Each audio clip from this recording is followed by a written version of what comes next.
Top of the morning to you, everybody.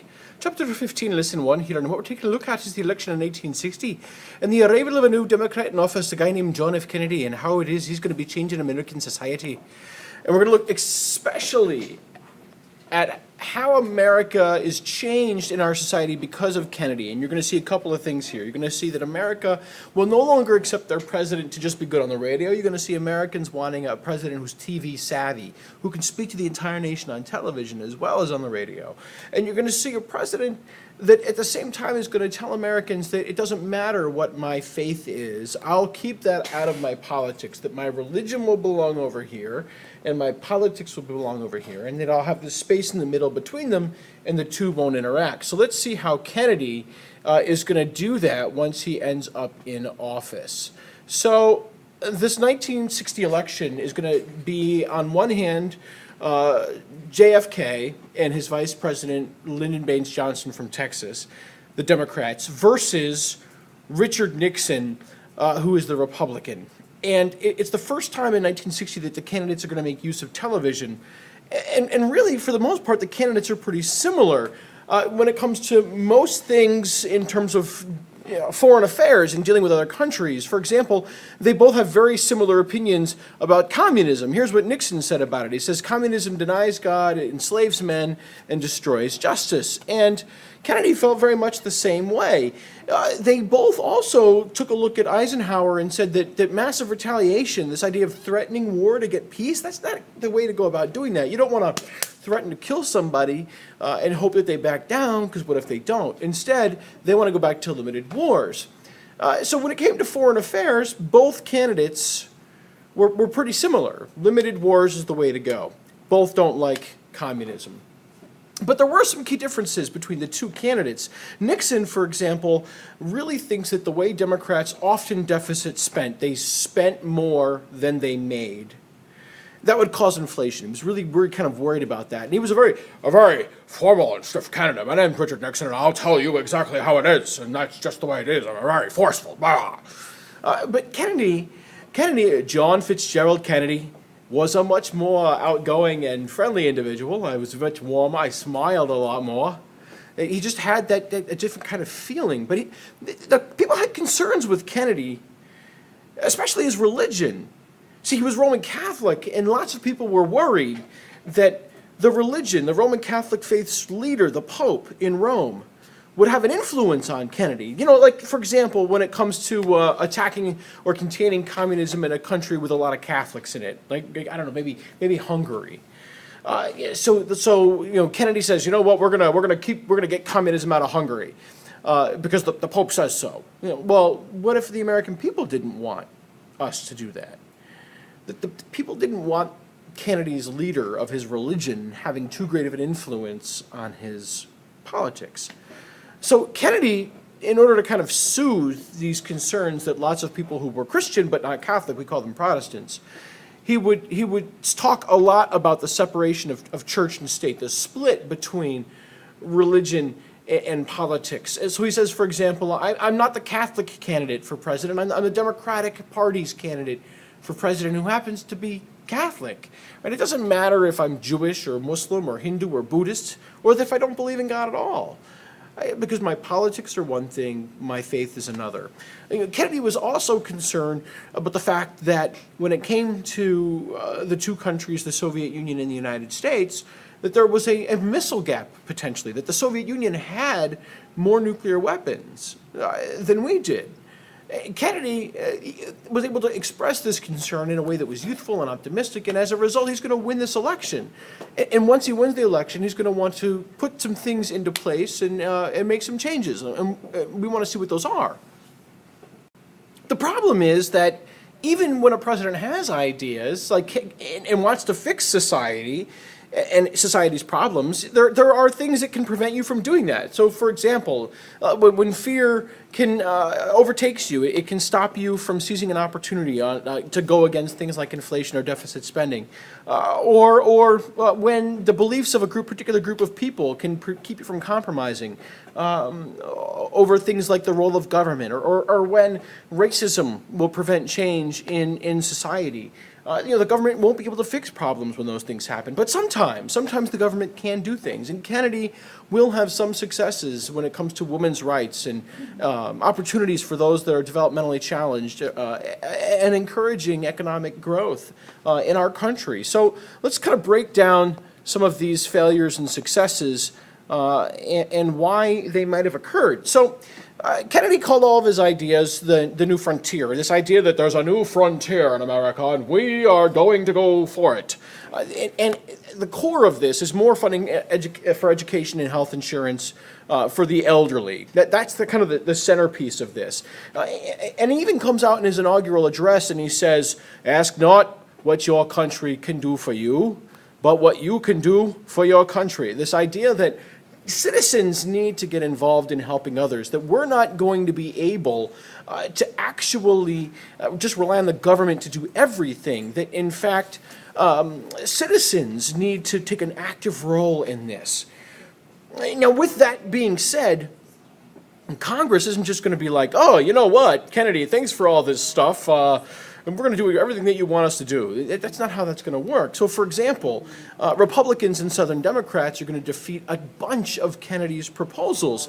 And that shouldn't be a surprise to us, because if we look at the election of 1960, we can see a bunch of different things. We can see that, in fact, in the red states, those are Republicans. And Nixon won a bunch of states. It's not like there weren't a bunch of states that didn't vote for him. There were a lot of people in America that wanted Nixon to be president. Nearly 50%, 49.559%, as a matter of fact, wanted Nixon as president. And if we look down south, we can see that there are actually a number of states that voted for Dixiecrats, for the States' Rights Party, because of their racist beliefs that society should remain separate. So Oklahoma had some people that voted for the States' Rights Party. So did Mississippi and Alabama. They had people that voted for the States' Rights Party. So, it shouldn't be a surprise to us then that when Kennedy goes to Congress and says, "I want to put these proposals out there that are going to help Black Americans as well as white Americans," that we'll see Southern Democrats and Republicans team up to defeat these ideas. Like, for example, President Kennedy wants to cut taxes, but because of their fears of inflation, Republicans and white Southern Democrats will vote that down. Congress won't provide health insurance to the elderly. Again, it'll cost too much and it'll help Black Americans. Congress doesn't provide additional aid for public education. Again, costs too much, helps the wrong people in the eyes of white Southern Democrats. So, we will see Kennedy having some legislative successes. I don't want you to think that Republicans and Southern Democrats defeat everything that Kennedy does. He does agree, that Congress does agree to raise the minimum wage.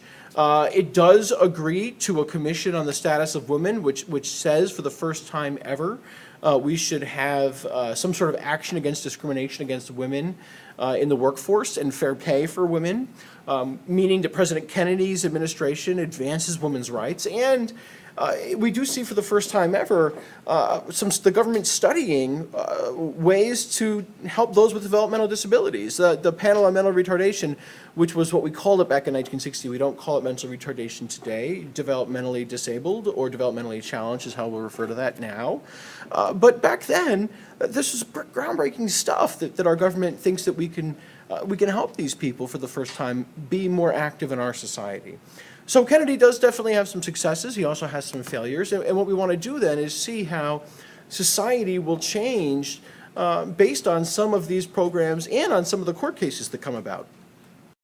And the interesting thing about how Kennedy gets this to happen is that even though white Southern Democrats and Republicans voted down a number of his proposals that would have helped ethnic minorities, Hispanics, Native Americans, African Americans, the effort to see that everyone has access to the same rights, particularly voting rights and criminal rights and the rights in the Constitution being applied to everyone, that's going to definitely continue to be a success of Kennedy's administration. And the trick is that our society will make these changes because of the Supreme Court and its Chief Justice Earl Warren. And the real big kind of catcher for all of this is going to be when the Supreme Court takes the 14th Amendment and applies the Bill of Rights to the state, because prior to this, every state had its own rules. Like, see, here's what I mean. This is what we call something due process of law, and essentially, before Kennedy's administration and the Supreme Court and Earl Warren, the Constitution would protect against unfair government actions and laws, but only at a national level. The states could still do whatever they wanted when it came to things like free speech and segregation and putting you on trial and search and seizure. States could have different rules for different people. The rules might be unfair. That was up to the states and how they wanted to handle their own business. There was nothing that said that all the states had to treat people the same as well. That, that people who lived in Pennsylvania had to be treated the same in Alabama or in California. There was no rule that said that. But thanks to Kennedy's Supreme Court and Chief Justice Earl Warren enacting the 14th Amendment to apply the Bill of Rights to the states, we see this idea that no state shall be deprive any person of life, liberty, or property without due process of law.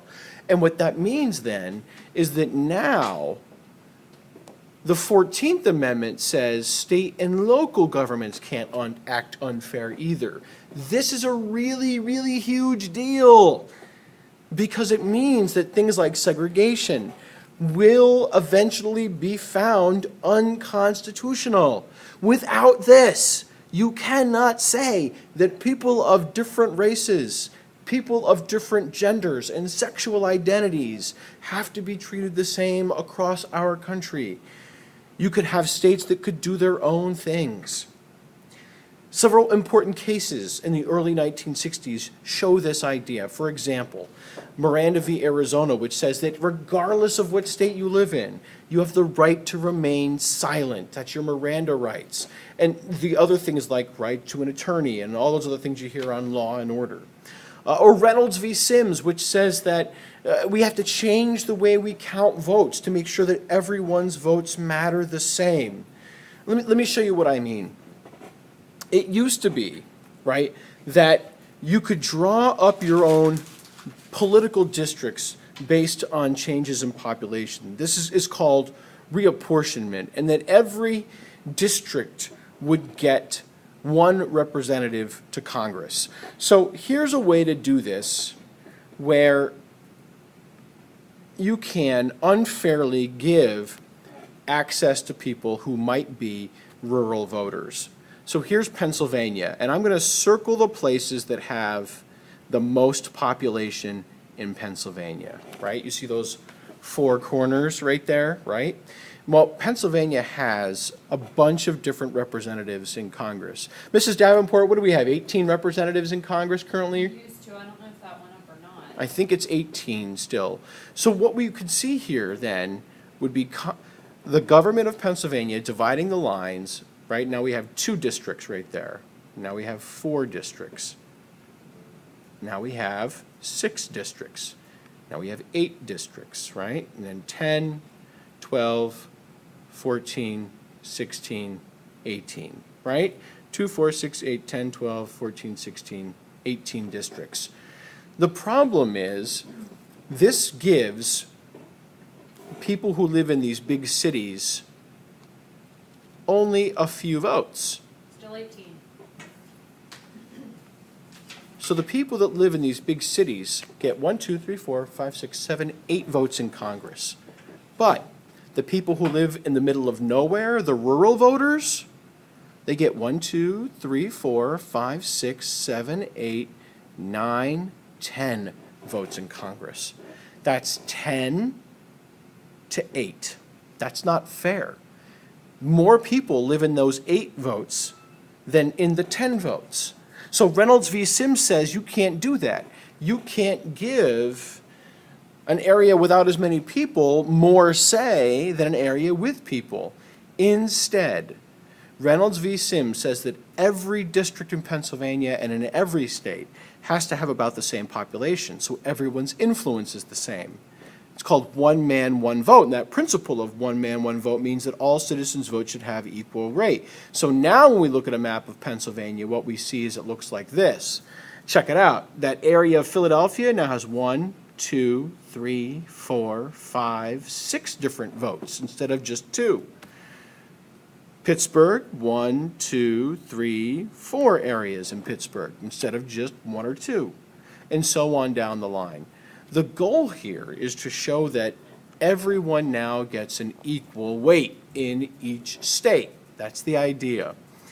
This will boost the power of African Americans and Latinos who predominantly live in cities. So now they have more say in Congress.